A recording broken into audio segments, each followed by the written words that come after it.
नमस्कार साथियों, स्वागत है आप सभी का वाईफाई स्टडी 2.0 पर। मैं हूं अंकित अवस्थी। आप हैं मेरे साथ में एक ऐसी घटना का जिक्र करने के लिए जो कि निश्चित ही आपका विज्ञान में विश्वास बढ़ा देगी। ये बात मैं क्यों बोल रहा हूं, चलिए इस बात को सुनने से पहले एक बात और सुनते हैं। अगर आपसे कभी किसी ने पूछा हो कि आज से पहले कभी क्या डायनासोर धरती पर होते थे, आपका निश्चित ही आंसर होगा, क्योंकि आप इतनी सारी फिल्में, लोगों से चर्चाएं सुन चुके हैं। डायनासोर के अवशेष आज भी मिलते हैं और आप कहेंगे सकारात्मक रूप से कि हाँ। लेकिन अगर कोई आपसे स्वतः ही दूसरा सवाल पूछे कि इस धरती से डायनासोर विलुप्त कैसे हो गए, बहुत सारी थ्योरीज हैं। आइडिया लगाया जाता है कि पता नहीं कोई महामारी आई होगी, कभी भयंकर प्रलय आई होगी, लेकिन जो सबसे ज्यादा स्थापित थ्योरी है वो ये है कि पृथ्वी से आकर के कोई बहुत बड़ा उल्का पिंड आकर टकराया होगा, कोई बहुत बड़ा एस्टेरॉइड आकर टकराया होगा, जिससे जबरदस्त प्रलय मची होगी, बहुत जबरदस्त भूकंप आए होंगे, तेज ज्वालामुखी फटे होंगे, बहुत बड़ी सुनामी आई होगी और जिससे पूरी पृथ्वी पर प्रेजेंट जीवन जाति समाप्त हो गई होगी। तभी संभव है कि इतना विशालकाय दिखने वाला डायनासोर समाप्त हुआ। साथियों, अगर हम नासा की बात भी माने तो नासा का कयास है कि लगभग 37,000 साल में एक बार ऐसा होता है कि पृथ्वी के ऊपर टकराने के लिए कोई बहुत बड़ा एस्टेरॉइड आ सकता है।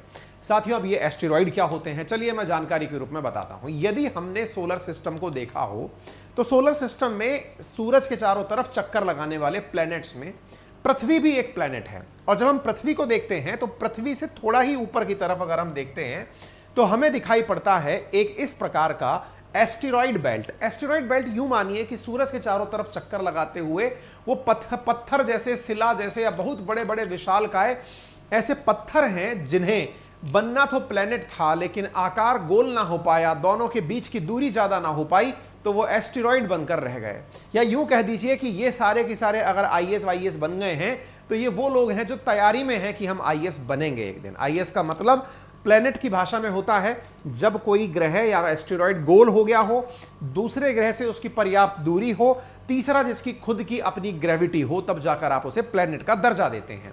तो साथियों, यहां पर ये जो प्रेजेंट एस्टेरॉइड्स हैं, इन्हें लगने को तो सूरज का गुरुत्वाकर्षण बल लग ही रहा है, यानी कि इसको खींचने के लिए यहां से भी कोई ना कोई फोर्स तो लग ही रहा होगा। और नहीं भी लग रहा हो तो मार्स जो है ना वो एस्टेरॉइड बेल्ट के बहुत नजदीक है।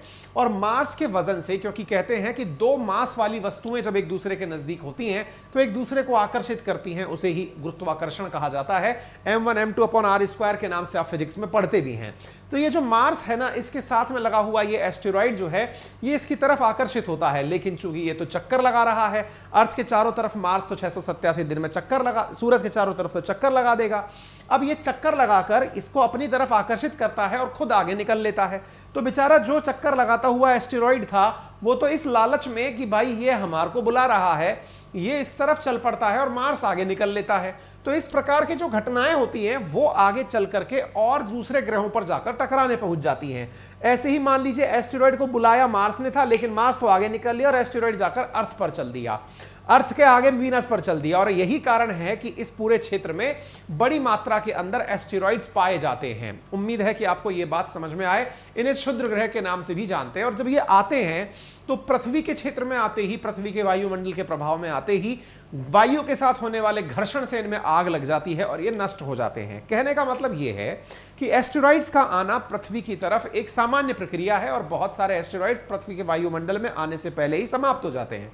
लेकिन अगर कोई एस्टेरॉइड इतना बड़ा आ रहा हो जो कि स्टैच्यू ऑफ लिबर्टी जितना बड़ा हो या फिर एफिल टावर से भी बड़ा हो, तो ऐसी स्थिति में उनका आग लग के नष्ट हो जाना बड़ा मुसीबत हो सकता है। और सोचिए कि कोई बहुत बड़ा एस्टेरॉइड पृथ्वी की तरफ आ रहा हो जिसका कि कॉलिजन आप बचा ही नहीं सकते, तो यह निश्चित ही चिंता का विषय है। और अगर नासा की बात माने तो हर 37 से 38 साल के अंदर ऐसा होता है, 38,000 साल के अंदर इसी प्रकार से जब नष्ट हुए थे।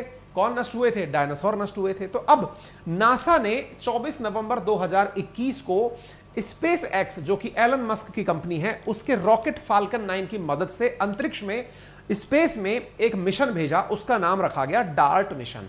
यह डार्ट मिशन इसलिए भेजा गया था क्योंकि अर्थ की तरफ एक ऐसा ही एस्टेरॉइड आ रहा है।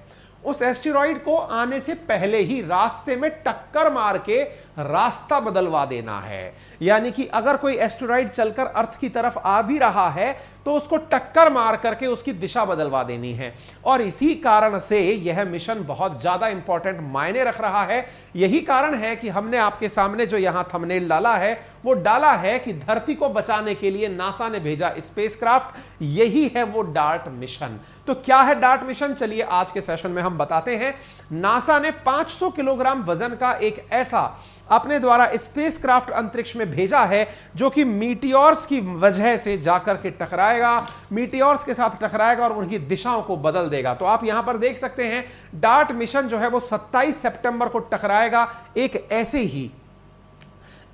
ही आते हुए मीटियोर्स, एक एस्टेरॉइड से टकराएगा। और मैं इंपॉर्टेंट बात यह बता दूं कि नासा इस पूरी घटना को लाइव करेगा, जो कि कुछ इस प्रकार से अपेक्षित है कि यह जाता हुआ डार्ट मिशन इससे टकराएगा और टकराने के बाद में इसकी दिशा बदल देगा, अर्थ पर आने से इसको रोक देगा। तो नासा $330 मिलियन खर्च कर रहा है इसको रास्ता बदलने के लिए। आप सभी लोग अचानक से इसके लिए कृतार्थ हो जाएंगे, ऑब्लाइज्ड फील करने लगेंगे, थैंक गॉड नासा आपने हमें बचा लिया। वास्तविकता यह है कि ये जो जिसके ऊपर फेंका जा रहा है ये 500 किलोग्राम का जाकर स्पेसक्राफ्ट टकराएगा जो उसका रास्ता बदल देगा, असल में वो एस्टेरॉइड अर्थ पर आ भी नहीं रहा था। ये तो केवल इसके साथ ट्राई मार के देख रहे हैं कि क्या हम ऐसी टक्कर करा के, जो कि लगभग 24,000 किलोमीटर प्रति घंटे की रफ्तार से टक्कर मारेंगे 500 किलोग्राम के स्पेसक्राफ्ट की, तो क्या एस्टेरॉइड का रास्ता बदला जा सकता है। इसका ट्रायल मानने के लिए ये इस प्रकार से अपना स्पेसक्राफ्ट भेज रहे हैं। उम्मीद है कि आपको अब ये बात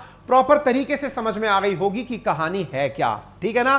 तो ये हो क्या रहा है मैंने आपको बता दिया। डार्ट का मतलब हुआ double asteroid D direction test. अब ये डबल एस्टेरॉइड क्यों बोला गया है, चलिए मैं अब आपको इसके बारे में भी थोड़ी सी जानकारी दे देता हूं। 27 सितंबर को सुबह 3:30 पर आप नासा टीवी पर देख सकते हैं। बाकायदा हम इसके ऊपर एक सेशन भी आप लोगों के लिए लेकर आ जाएंगे जिसके माध्यम से आप देख पाएंगे, ठीक है साहब।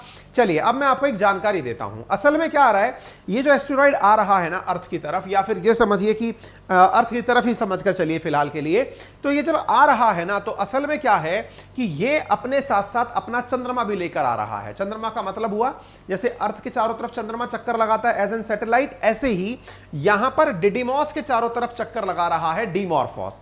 डिडिमॉस और डिमॉर्फोस को आप इस प्रकार से देख सकते हैं। मैं आपके लिए कुछ तस्वीरें भी लेकर आने की कोशिश किया था, कुछ इस प्रकार से समझ लीजिए कि डिडिमॉस है और ये डिमॉर्फोस है। तो डिडिमॉस और डिमॉर्फोस दोनों एक साथ हैं। डिडिमॉस के चारों तरफ डिमॉर्फोस चक्कर लगा रहा है, तो डार्ट जो है ना ये डिमॉर्फोस के साथ में जाकर के टक्कर खाएगा और इसका रास्ता बदलेगा। मतलब ये हुआ कि इस पूरी प्रक्रिया के अंदर डिडिमॉस और इसके सैटेलाइट जिसका नाम डिमॉर्फोस है उसके साथ में टक्कर होगी और डिमॉर्फोस का रास्ता बदल दिया जाएगा। डिमॉर्फोस 11 घंटे 55 मिनट में डिडिमॉस के चक्कर लगाता है। तो ये डिडिमॉस जो है ना जिसके चक्कर लगा मतलब डिडिमॉस जो है ये 2560 फीट का है और डिमॉर्फोस 525 फीट का है। तो ये जो 525 फीट का है ना इसके साथ जाकर के टक्कर होगी। इस पूरी प्रक्रिया के अंदर यही बताया जा रहा है। तो डार्ट के अंदर क्या किया जा रहा है, काइनेटिक इंपैक्ट टेक्नोलॉजी का उपयोग किया जा रहा है। काइनेटिक इंपैक्ट का मतलब हुआ गतिज रूप से, यानी गति के साथ में इंपैक्ट देकर के टक्कर को कराया जा रहा है। ये जो गति है ना ये 24,000 किलोमीटर प्रति घंटे रफ्तार को मानी गई है। यह मिशन कब लॉन्च हुआ था, तो मैंने आपसे कहा 24 नवंबर 2021 में लॉन्च हुआ था।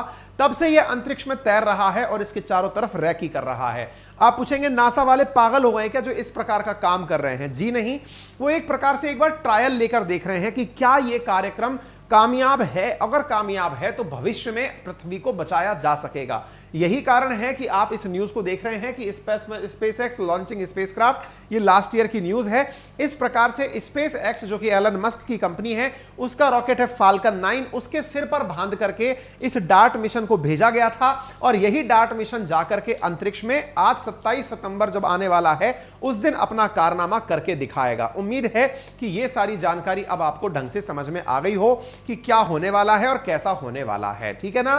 तो आप इसको याद रख लीजिएगा, पहला प्लेनेटरी डिफेंस मिशन है।